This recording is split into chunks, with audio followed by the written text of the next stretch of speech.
Concílio Ministerial terá transmissão via satélite. Na Bolívia, policial usa as férias para evangelizar. Dia Mundial dos Desbravadores é comemorado em várias partes do Brasil. Campanha Impacto Esperança distribui 22 mil livros em cidade chilena.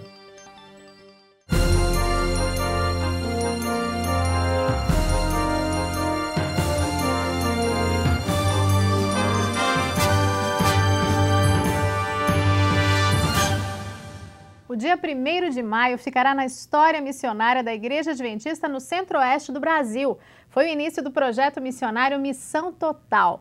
20 jovens deixaram todos os seus afazeres pessoais para dedicarem 8 meses na pregação do Evangelho em algum lugar dos estados de Brasília, Mato Grosso do Sul, Goiás e Tocantins. O projeto terá 2 etapas. A primeira será para treinamentos durante os meses de maio a julho. A partir daí, a Missão Total será realizada diretamente no campo missionário, em locais onde a presença adventista ainda é pequena ou inexistente.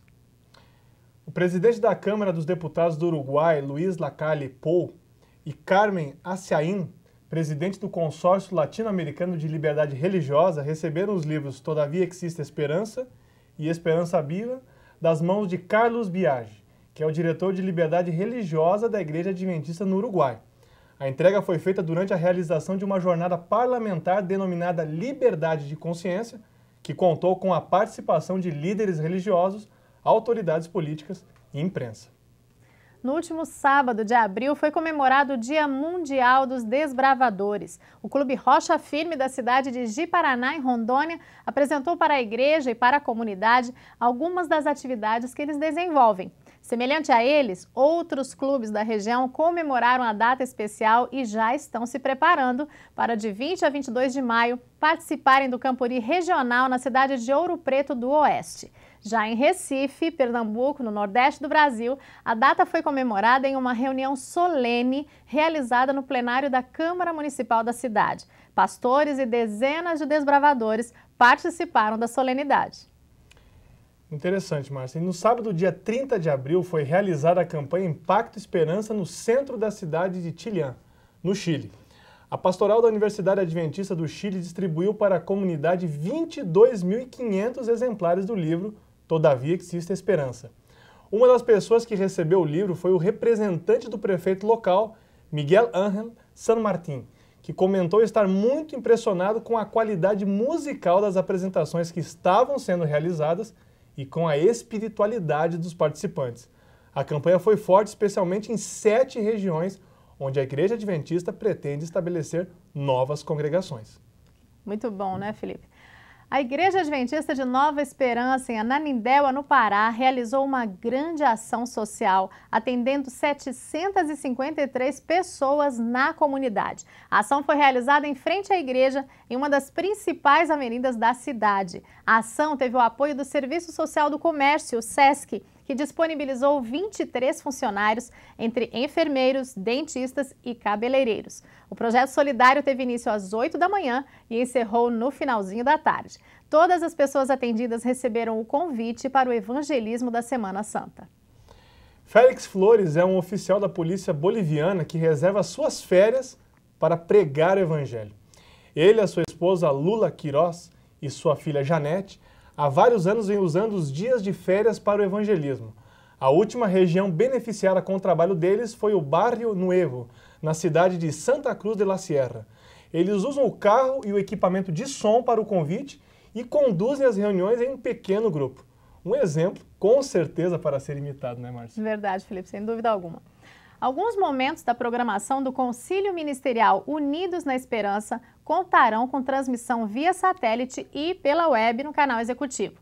Esta possibilidade beneficiará a todos que estão interessados em acompanhar mensagens especiais, como, por exemplo, a apresentação do líder mundial da igreja para a área ministerial, pastor Jerry Page, e a apresentação do secretário mundial da Igreja Adventista, GTND, que falará sobre desafios do ministério no século XXI. Além deles, também haverá palestras com os conhecidos pastores Mark Finley, George Knight, Derek Morris e Russell Burrell.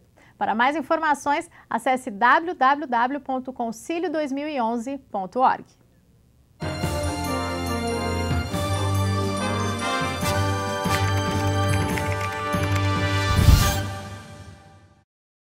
Ser missionário em um país distante é, sem dúvida, o sonho de muitas pessoas. Muitos já tiveram a oportunidade de colaborar com a pregação do Evangelho em terras distantes. Entre eles estão o casal pastoral Elbert e Cleide Kuhn, que atuaram durante 6 anos na Mongólia. Hoje nós vamos conversar com a Cleide, pedagoga, que trabalha hoje no Serviço Voluntário Adventista aqui em Brasília, para conhecer um pouco dessa experiência missionária. Cleide, fala um pouquinho para nós como foi esse chamado para servir em um país distante, um país muito diferente do Brasil, por exemplo. Bom, Felipe, como você falou no início, a maioria das pessoas sonham e querem ser missionárias. Elas planejam ser missionárias, não foi o nosso caso. Nós estávamos no Rio Grande do Sul, muito felizes, meu marido trabalhando no distrito por muitos anos, nós estávamos em Porto Alegre, e nós nunca sonhamos em ser missionários. A família do meu marido, ela é missionária. Tenho 2 cunhados, pastor Ronald e pastor Wagner, sempre foram missionários na Adra por muitos anos, mas nós decidimos que o nosso trabalho missionário seria no Brasil. E um dia o meu cunhado, o pastor Ronald, estava aqui, visitando a América do Sul, fazendo um tour com o pastor que era responsável pelos missionários no mundo. Ele estava traduzindo e ele comentou que precisava de pastores na Mongólia. E perguntou para o meu cunhado se ele sabia indicar alguns nomes, e ele indicou alguns nomes. Em uma das noites, ele ligou em casa e conversando com meu marido numa conversa informal, perguntou, olha, está precisando de pastor na Mongólia, você não está a fim de ir? E ficaram brincando e tal. E no final ele falou, estou falando sério, você não quer pôr o seu nome? E o Albert falou, ué, põe aí, isso nunca vai acontecer mesmo. E no outro dia ele foi me contar. Ele falou, olha, eu tenho uma coisa para te falar. Nós saímos e ele disse, olha, eu, de brincadeira, mas depois virou sério, coloquei o nosso nome para nós sermos missionários. Eu fiquei paralisada, não sabia o que falar. A única coisa que eu disse para ele, falei, olha, você vai e você vai tirar o nome, porque isso vai acontecer. Isso era em junho. E nós recebemos o chamado em setembro de 2003. Então, essa foi a forma que a gente... Eu fui como Jonas, né? Indo, não querendo ir. Mas essa foi uma forma totalmente atípica de receber um chamado.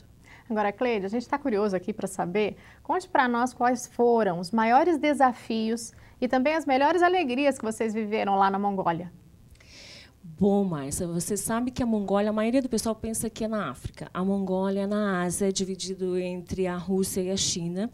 É um país extremamente frio. A capital, Ulaanbaatar, é a capital mais fria do mundo. Então, o maior desafio para nós, especialmente para mim, o primeiro desafio foi o frio, porque vai de 30 a 45 graus abaixo de zero, de 6 a 8 meses. Nós só temos 2 meses de verão.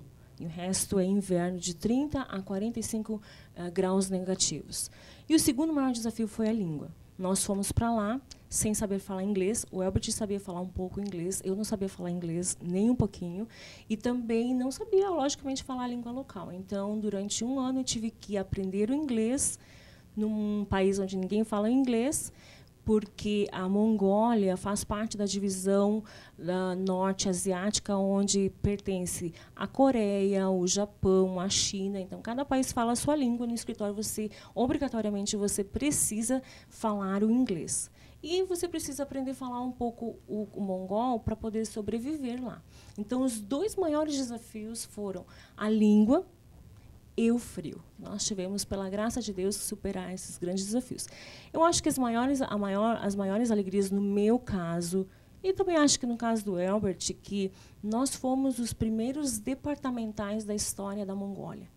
Então, ele como ministerial, educação, eu peguei Lar e Família, Ministério da Mulher, Ministério da Criança, IAFAM. Nós, pela graça de Deus, porque os desafios são muitos, nós começamos o trabalho do zero, porque a igreja lá tem 12 anos só. Quando nós chegamos, tinha 800 membros, e nós saímos, tinha 1.200 membros no país inteiro. Então, assim, eu acho que as maiores alegrias, quando nós saímos, é poder ver que algumas coisas que ficaram. Por exemplo, o Departamento da Criança, eles não sabiam nem o que era a lição da escola sabatina.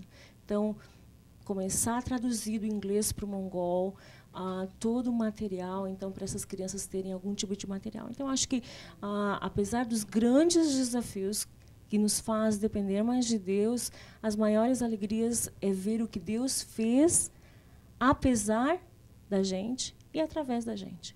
Ok. Cleide, muito obrigada pela sua entrevista, linda experiência de vocês e que sirva de exemplo, né, inspiração para outras pessoas. Que Deus continue abençoando o ministério de vocês. E o SNTV de hoje fica por aqui. Mais notícias e informações você pode acompanhar no portal adventista.org em português e espanhol. Até semana que vem.